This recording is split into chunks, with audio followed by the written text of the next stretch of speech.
everyone, it's Carolyn. Welcome to the channel. Today I have another unboxing video. Today we're going to be unboxing the Goddesses and Sirens Oracle deck. And so this is by Stacey DeMarco and it's illustrated by Jimmy Manton. So I actually don't know much about this deck.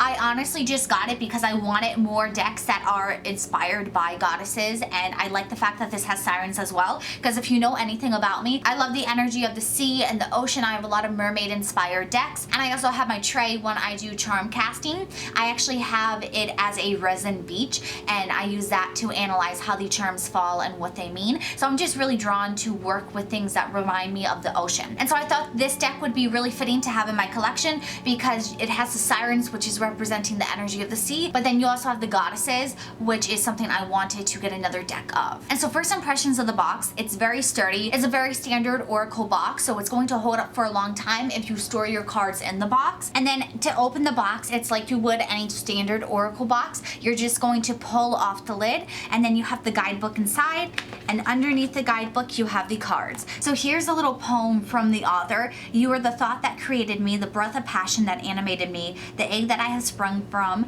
the womb that bore me here. You envelop me in a love so powerful that I am never hungry, I am never afraid, I fly without wings, I grow greater than I ever thought I could. You are the sweet smell of earth, the liquid sea, the nectar, the pleasure, to whose arms I shall return."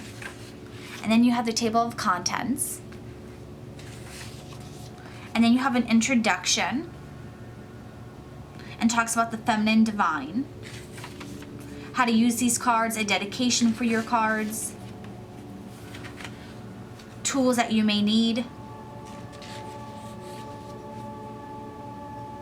Then you have different techniques, different tarot spreads that you can use. I love that this deck has a lot of different tarot spreads. It's going to be really fun to try those all out. Then you have the card messages. So it looks like these cards, when you first get them in the guidebook, they're going to be in alphabetical order. And then you have a little bit of a word for the card after you have the goddess or siren's name. And then it looks like you learn a little bit about the goddess or the siren. And here's some like keywords or key traits to know when you pull the card that you can just look at. Then you have a shadow side, symbols, and an invocation.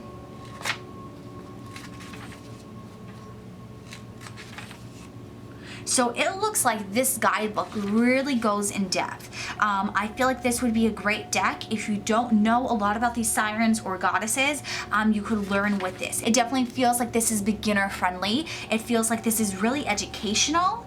And so I feel like anyone, no matter where you're at with your level of knowledge on goddesses, on sirens, even with oracle cards, I feel like you could get this when you're starting out, or if you're intermediate and you just want to add this deck to your collection, I think it would be really insightful. I think there's a lot to gain. Here we have Gaia. There's a lot to gain from this deck. I feel like it's really well thought out. I feel like it really is set up for all different levels to use and be able to interpret and understand. And here we have glossary of names. So it shows you how to pronounce the names. So as I was saying, with this guidebook, my first impressions is that this is a really great guidebook. It's really informative, really detailed. As you can see, as I was flipping through the guidebook, there's not only so much information about the goddess or siren herself, but then there's so much knowledge that you can use in your own craft to work with this oracle card, whether that's through doing these invocations, whether that's with embodying the energy. I feel like this guidebook really helps you go in depth and work on your craft in so many different ways. So first impressions from the guidebook, I would recommend this for anyone, doesn't matter what level you're at. Even if you're new to oracle cards, I feel like you would have enough information with this guidebook to use the guidebook and trust your own intuition and make the messages work for you. Now we have the cards themselves. I want to point out that the box does come with this little ridge here to keep the cards in place. Sometimes I end up taking this out of my deck and sometimes I keep it in. It depends on the quality and how well it's made. For this deck in particular, it feels very well made. It feels like it's going to hold up for a long time, so I'm inclined to keep this in here to keep the cards separated. I like to let you guys know that because sometimes, like I said, they're very cheap, they're not well made, and I find they're more of a hassle than anything, so then I remove them from the deck. But it feels like this one is going to be good quality. And now we have the back of the deck, and I love the vibrancy of the gold. I think it's really pretty. I think it fits the theme for having this very beautiful, elegant energy that you would get with the goddesses and sirens. So now we have the cards themselves. I'm going to start off the flip through.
So my final thoughts on this deck is that the artwork is stunning. I think it's super gorgeous. I love the vibrancy of the cards, and I think they're very clear. I feel like the cards depict the energy of the goddess and the siren really well. I think the key words also help you understand the energy of this goddess and siren.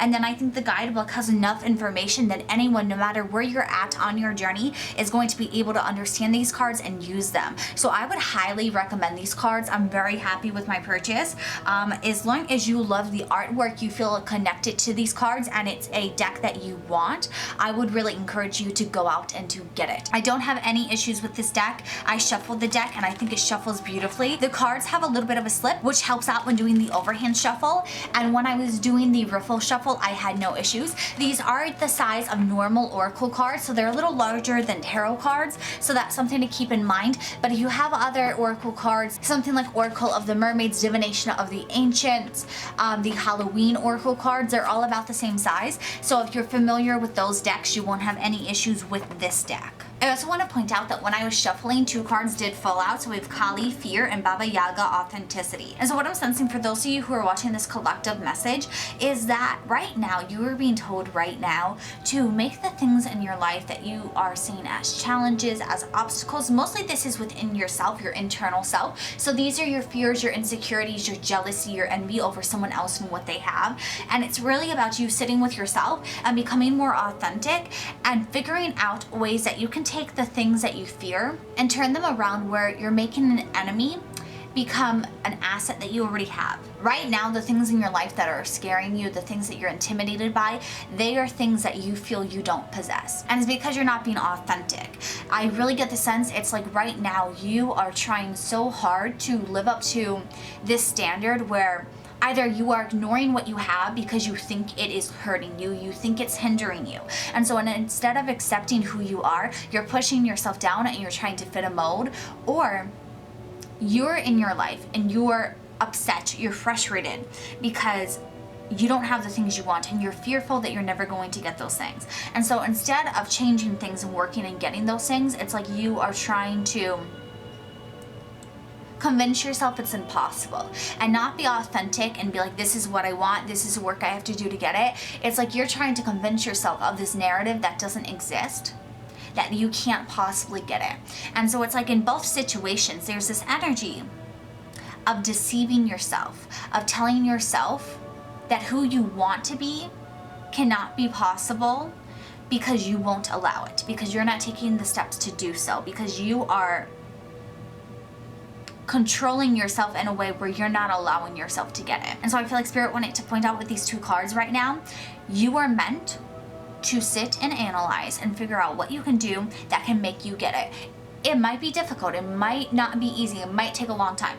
That's not the issue right now though. The issue is why yourself is telling you you can't get it, and why you're preventing yourself from even attempting to. Instead, you're sitting and you're letting this fear control you. You have to have compassion for yourself and you have to actually work to overcoming your fears. Right now, you're not doing it because you're seeing your fears as the enemy. And Spirit's wanting you to know with this message, your fears are not the enemy. The people that have the things that you want are not the enemy. The obstacles in your way are not the enemy. You right now are your biggest enemy because you are not looking at what you have. You're not seeing yourself for the tools that you have. Instead, you're trying to fight a battle but not use any of your own weapons at your disposal. You're trying to do things without actually analyzing them, without utilizing things that you have. Instead, you're trying to go about and wish for you to have these things, and if you had these things, then you would win, then you would overcome.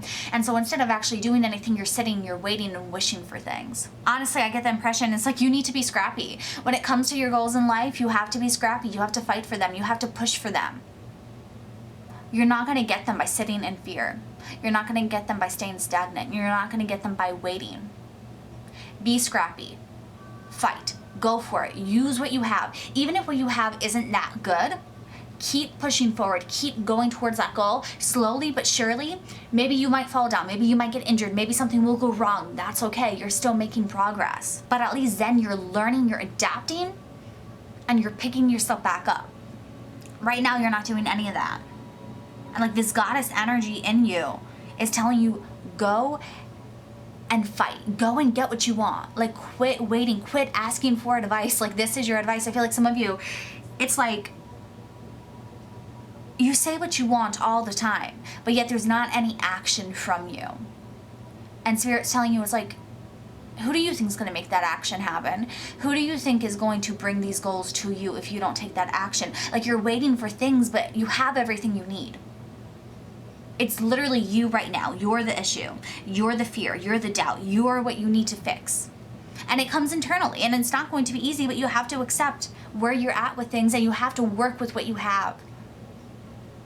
You can't improve if you don't work with what you have. If you just stay stagnant and don't try and make the best out of your situation, nothing is ever going to change. So my final thoughts on this deck, now that I just did that mini collective reading for you, I love how these cards read. I think the guidebook is super informative. I think it's really easy to understand and interpret the message of the cards, and I feel like they read super easily. So if you're someone where you are doubting if you're going to be able to learn with this oracle deck, I think you really will, because the guidebook, like I said, is super informative. And also, if you're someone where you read intuitively, I think there's enough imagery on the cards and enough of the keywords that they'll spark your intuition and give you guidance on your reading. Again, I really go back to saying this deck is meant for everyone. Doesn't matter what level you're at. And so I hope that my recommendation helps you figure out if this is the right deck for you. If you have this deck, or if you're planning on getting this deck, let me know in the YouTube comments down below. And if you like this video, please give it a big thumbs up and share with others who need to see it. If you haven't already, please hit subscribe. I would love to have you part of this family, and turn on that bell notification so you don't miss out when I post my next video. I post multiple videos every single week, including more unboxing videos like this. I'm gonna have my whole playlist linked in the cards above.